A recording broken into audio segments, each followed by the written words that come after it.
Hey there, so we're going to show you how to cut up a deer, at least how we do it. It varies from person to person on how they prefer their meat cut up, but right here we have a little doe that Katrina shot, and we're going to cut it up. Back here is the hind quarter. This is where you're going to get your main roasts. Then right here is where the steaks are, because the tenderloin is up underneath here, and the, I guess the back strap is going through here. So that has 2 chunks of meat on it, that's why it's your steaks. Up along here, just the back strap cut with the back of the skeleton is your chops, and then up in the front, a lot of the time they cut this into little. They sometimes get a chuck roast right out of the front. It's chuck roast, and then they use some of this stuff to smoke it and use it as hocks. So this would be like your hocks and stuff. So starting from the back of the deer, we're gonna cut off the foot, and whenever you're dealing with deer, you're always dealing with hair. So be careful not to cut into the hair because it gets all over the meat. So just saw it off like that, and as soon as there's nothing except tendon connecting it, just use a knife like that. So next we're going to separate the hind quarter from the rest of the animal. You'll just go right along. You can kind of see the contour of it, and you'll just cut straight in through the fat and muscle until you get to the bone, and then you can cut in from the back against where the steak's going to be. Pull the entire animal to the edge of the table, and you can usually kind of crack it open. Sometimes you can crack it and just cut all the way through, but most of the time you're going to end up using the saw again. Make sure you have a good hold on it because it's heavy when it drops. Like that. So you'll have to do a little bit of cleanup work, but that's how you get the back quarter off. So I've just been cleaning off some of the dried stuff on the outside because this deer has been hanging a couple days. The dry stuff and anything that's got blood on it or dirt. There's no dirt on this one, but I've heard of people grinding up their meat and then having rocks in it because they didn't clean the deer or dropped it in the dirt or something. But depends on if you want fat on your roasts or not. We don't like very much fat on our roasts because it's just kind of gross. So we leave some on, but we take a lot of it off. This is a really fat doe. Most of the time there isn't this much fat. We had a buck that we were doing earlier today. There wasn't nearly this much fat on it, so I guess it was a healthy doe. Yeah. Alright, now we're ready to bring it over to the meat saw, and we're going to cut some roasts out of it. So put your piece on here. This top part, it's a little bit odd going through where the hip was, but we just cut it off and grind it because having ground meat on hand is always great. So I'm going to go ahead and turn on the saw, and we'll cut some roasts out of here. Here we go.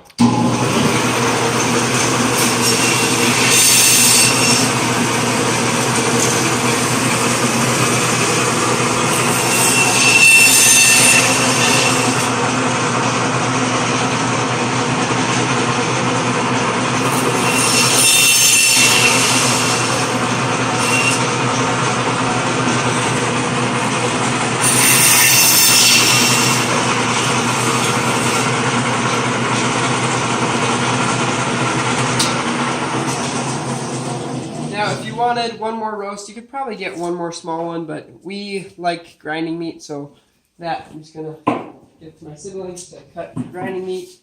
And this leaves you with these nice roasts. So if there's a little bit more trim work you need to do, then you could do that. But otherwise, that's a pretty nice looking piece of meat. So that's how you get these. So what you're left with now is just the rest of the deer. You cut off the hind quarter right here, and this is your steak, as mentioned earlier. So what you're going to do, flip the deer over, and you can see kind of where this is the skirt steak. Up in here is where the heart and lungs and stuff were. But you're going to cut straight in right here with your knife and up to here, and then we'll cut that off with the saw. Because right here, this piece of meat is the most prime piece on the animal. So trim off anything that looks undesirable, and then just cut straight in right here, up to that first rib, straight over. Oh, and look at that. This one had a dislocated bone on the back, so I was able to just cut straight through it. So we'll clean this up a little bit and bring it over to the saw. And depending on how thick you want to cut your steaks, you can change that. We do ours at about 1 inch thick, and that seems to work pretty well. So we'll take it over there. That's pretty nice. And we'll cut these up. And you'll see they really start to look like steaks at this point. So set our guard at about 1 inch.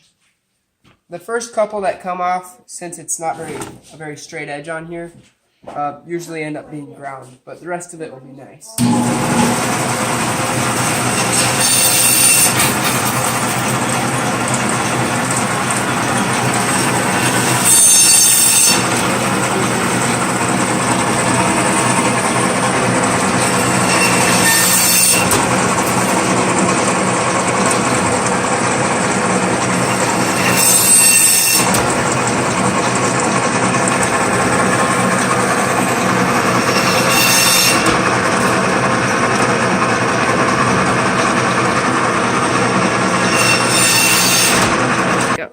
And that should leave you with some pretty nice steaks. If you don't like fat on your steaks, then you can trim them off now at this point.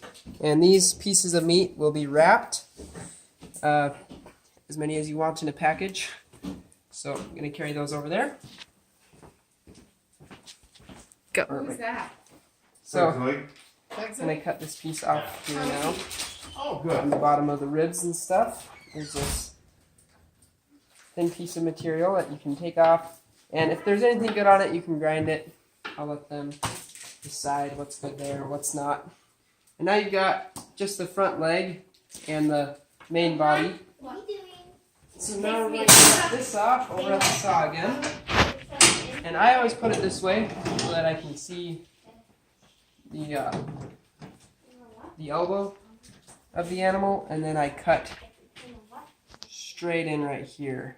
Just this side of the elbow.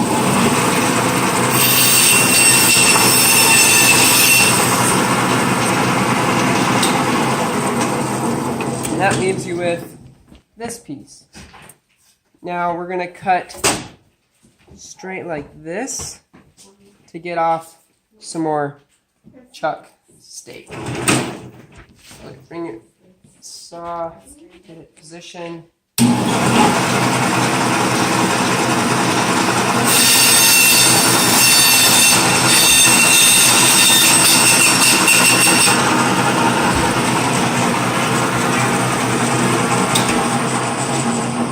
So now we've got, this is the back strap with some of the bone from the ribs and the actual back. And we're going to cut these at about 1 inch again. So here we go with that.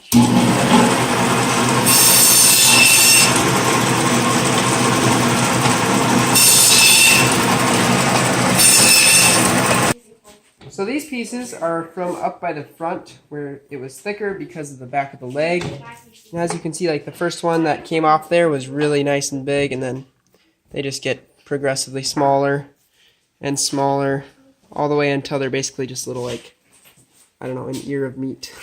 But you can mix them, obviously, to how much you need in the package. That's how you cut up the chucks. So the rest of the deer meat that we have here is just inside the ribs, and there really isn't that much meat in the ribs, and deer fat isn't very desirable.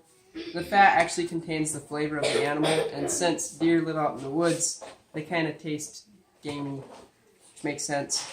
So the ribs we decided we're not going to keep. We're just going to cut out some of the meat that's here and the meat that's here, and then we're going to grind it. Over here we've got Simeon and Elena, and they are grinding the meat. This works pretty good. Just drop it in and ta-da! Ground deer. So anyway, I hope that you enjoyed this video. I hope you learned something. And if you didn't, well then go watch some more deer videos about cutting up deer, and maybe you'll learn something else. Talk to you later.